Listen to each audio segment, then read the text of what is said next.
花式跳繩係元朗區近年其中一項重點發展嘅運動。今次賽事超過2600人次參加，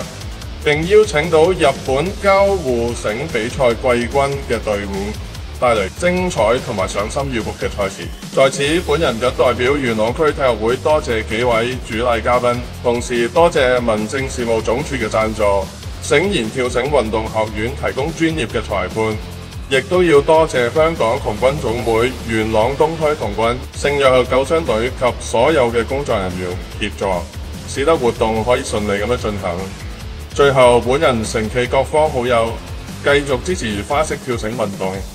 祝各位運動員屢創佳績。